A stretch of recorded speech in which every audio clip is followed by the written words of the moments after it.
Salut à tous, c'est Minou, j'espère que vous êtes tous très bien. Aujourd'hui on se retrouve pour une vidéo tout simplement, on va faire le débrief du match Tunisie contre Égypte. Donc alhamdoulilah, on a gagné ce match 3-1. Alhamdoulilah, ça fait vraiment plaisir, on a détruit la série de l'Égypte qui avait pas perdu à domicile depuis il me semble septembre 2022 ou quelque chose comme ça. Donc heureusement que la Tunisie a gagné ce match, ça fait vraiment plaisir contre un adversaire comme celui-ci. Donc voilà, pour montrer enfin au football africain que la Tunisie n'est pas une équipe à sous-estimer, que ça reste vraiment une très très bonne équipe. Donc voilà, c'était un club de ne commencez pas à vous abonner et à liker. Surtout je vous dis comme d'habitude bonne vidéo à tous. Donc voilà, hier désolé, je n'ai pas pu faire le débrief un peu plus en avance hier soir, mais heureusement j'ai pu le faire ce matin. Voilà, n'hésitez pas à vous abonner et à liker. Je me suis malheureusement endormie devant le match Sénégal contre Algérie. Non, je rigole, plus sérieusement, ça fait vraiment plaisir qu'on gagne un match comme celui-ci. Hier soir c'était rempli de matchs, pas mal de matchs, j'ai vu quasiment tous les matchs, donc c'était assez compliqué, donc je me suis vite endormie. Match très très important du côté des Tunisiens, ça fait vraiment plaisir. On va déjà débattre un peu sur la composition de base, ensuite sur les perfs des joueurs, on va un petit peu voir le score, on va voir les joueurs comment leur forme actuelle, ça fait plaisir. Donc voilà, globalement on commence, on va un petit peu débattre sur la composition de départ avec Ayman Dahman dans les cages. Donc globalement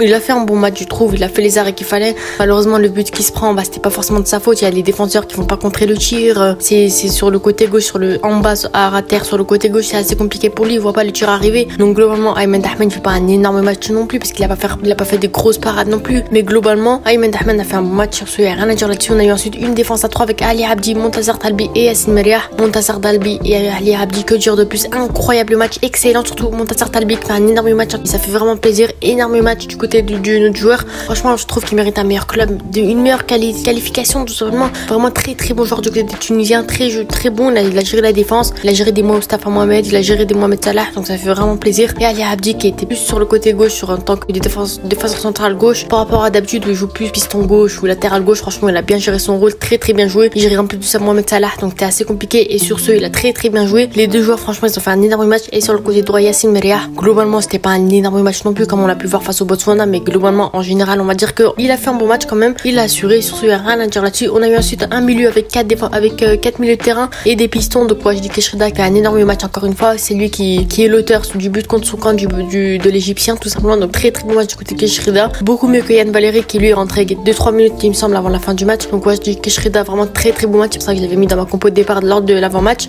Laidouni, énorme match, limite l'homme du match pour moi, franchement très gros match de sa part. Défensivement il marque un but, le deuxième but il me semble, donc voilà très bon joueur. Aïssa Laidouni, on voit que c'est là qu'on voit que c'est vraiment une pièce maîtresse, un joueur très important pour notre équipe nationale. Franchement Aïssa Laidouni, rien à dire là-dessus, ça fait vraiment plaisir. Ça fait plaisir aussi parce que l'Union Berlin, ils vont voir que franchement il est intéressant avec la Tunisie, il offre pas mal de choses, c'est un joueur vraiment une pièce maîtresse, donc ils vont voir, ils vont l'aligner peut-être en Ligue des Champions ou en Bundesliga tout simplement parce que Aïssa Laidouni vraiment très gros match. Et Yeskiri comme d'habitude il a fait ce qu'il fallait défensivement, offensivement il a été présent, donc globalement rien à dire là-dessus. Ali Malou sur le côté gauche, ça a été un peu compliqué pour lui, je pense qu'il a été aligné parce que l'Égypte on va dire que c'est entre guillemets son deuxième pays, lui qui joue à El Ahly depuis un long moment. Donc voilà, Ali Malou c'était juste pour le kiff, juste pour le faire jouer face à son pays on va dire entre guillemets, mais globalement c'était insuffisant, malheureusement c'était assez compliqué. Je pense que Ali Abdi aurait eu un meilleur rôle sur ce côté gauche, mais il a fait le taf, il a fait ce qu'il fallait, donc globalement rien à dire là-dessus. Et on attaque Achouri à gauche, Msekni en pointe et Ben Ramdan à droite. Donc Ben Ramdan c'était assez absent malheureusement on va dire, voilà on n'a pas l'habitude de voir comme ça. Après il joue pas forcément il est droit, d'habitude il joue plus milieu de terrain, mais globalement c'était assez compliqué pour lui. Youssef Msekni en pointe lui aussi un petit peu absent malheureusement, il n'a pas fait grand chose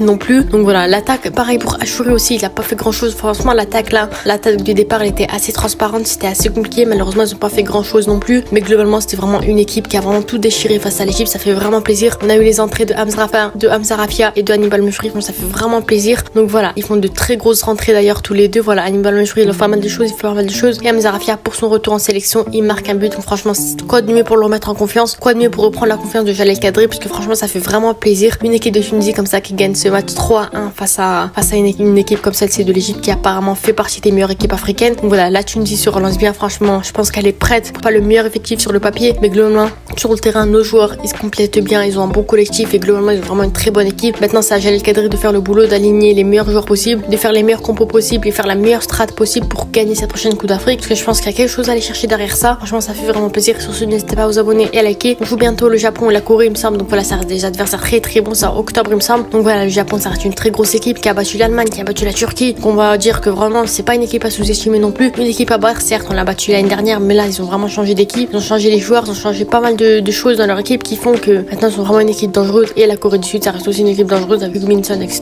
Donc voilà, globalement franchement c'est des matchs à aller chercher, des matchs qu'il faut en profiter justement pour gagner, pour s'adapter et se préparer le mieux possible pour cette prochaine Coupe d'Afrique. Sur ce n'hésitez pas à vous abonner et à liker. C'était Minou, ciao.